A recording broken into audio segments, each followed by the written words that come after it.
He grew up in Richland, Pennsylvania, with a lovely family. Growing up, he played with G.I. Joe toys and pretended to be in the army along with his friends. Once he reached the age of 17, he decided that he wanted to join the Marines.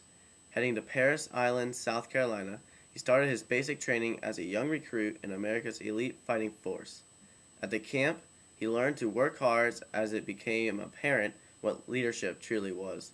Mr. Groff then went and had to endure physical and mental toughness as a young, hard, charging recruit. Next, Mr. Groff really didn't have a social life due to the fact that every day it was training and conditioning all day long from sunup to No social life. Yeah, I mean, in the Marine Corps, you're there, you're part of that. Some of the other services towards the end do allow you to have some liberties and things like that. When I was in there, there is no social life. There's no contact, no phone calls, no computers, no email, no anything. You don't have that, so you don't have a social life. the only type of communication Phil had with the outside world was letters. He had to keep his barracks spotless clean, or there would be dire consequences. what they call field day every week. So in addition to doing daily cleaning and maintenance, you would take a day of the week and, basically, if you can imagine spring cleaning on steroids, you'd do that once a week. So He and his buddies had this day set aside every week to have a large cleaning day that is basically on steroids. After basic training, Mr. Groff went and endured his first of 4 MOS training at Camp Giger in Jacksonville, North Carolina. Also, his first MOS was infantry training. Basically, Mr. Groff was tasked with taking raw recruits and turn them into Marines that could survive and fight as one in the water to accomplish a mission. After that, Mr. Groff headed off to do his next MOS, which was as a CQB team member, which Groff's job was to enter a structure and search and find the bad guys, then take them out. He basically did what a SWAT team does in a much larger force. Then he went as a fast team member, which is called the Fleet Anti-Terrorism Team. He was stationed with Bravo Company, 1st Battalion, 6th Marines.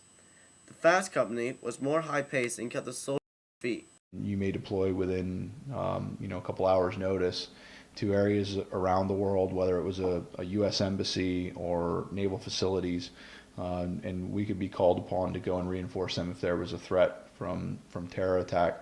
One time, he had to abort a vacation with his girlfriend because he had to be deployed within a few hours before they could go to the beach. And, she came down and she got to the barracks and saw I was still in uniform, and I basically told her, hey, I'm going to have you have a buddy of mine go take you to dinner so you can get something to eat and, grab a night in a hotel, and then you're going to be driving home on your own tomorrow because I'm leaving.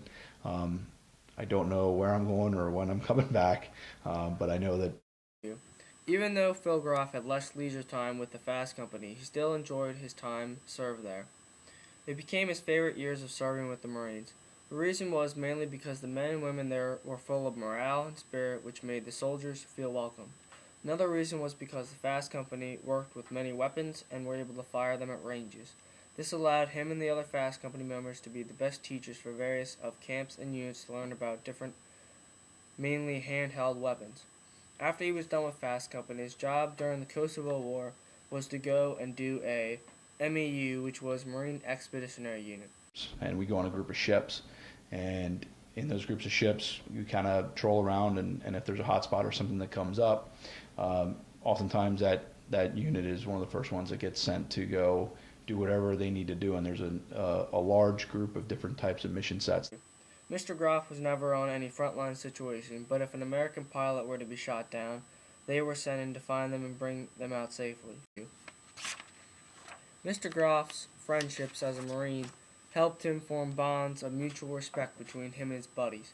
That's why when he got the chance to see his old bunk buddy when he was on a family trip, he took the time to catch up with him. He was able to communicate with his family by email aboard ship or payphones in the country he was stationed in. Basically, he would try to find ways to communicate with his family back home. Another thing, while he was off duty, he would work out or do training cycles and then go home on the weekends to be with his family. When Groff returned home, he became a police officer to serve his country domestically. Was working as a cop. When 9/11 happened in '01, gave strong consideration to whether or not I went back in the military, and whether that was the right thing to do, whether it was useful. Ultimately I decided to stay where I thought I could be immediately helpful and in the domestic role as a police officer. But yeah, you miss it. I mean, sometimes, for those first couple of years, you would miss things about it or miss guys and miss parts of it. And Interview. He felt that as a cop he could do things better after 9/11 if he stayed where he was as a police officer. But he did want to go back and serve his country, but he thought he would serve a greater purpose at home. During the Kosovo War, it didn't affect him that much because he wasn't a frontline soldier. Finally, the lessons he learned in the military helped him to treat his family and the people around him with respect and self-discipline, as well as selflessness. discipline, that self-control, getting the job done, and putting yourself behind others, and putting things that, whether it's a mission or the guys you work with, putting them ahead of yourself. So that selflessness, are all great lessons that you pick up in the military. Phil Groff interview. The military helped Mr. Groff become a better Marine and a better person overall with the lessons that they taught him while he was in service to his country and abroad, protecting the USA from its nation's enemies. Though even when he was apart from his girlfriend, he could send her tape recordings or letters to stay in touch. He was able then to later return home and finally be together with her and his family. He was welcomed back as a hero. He served a good life with the Marines.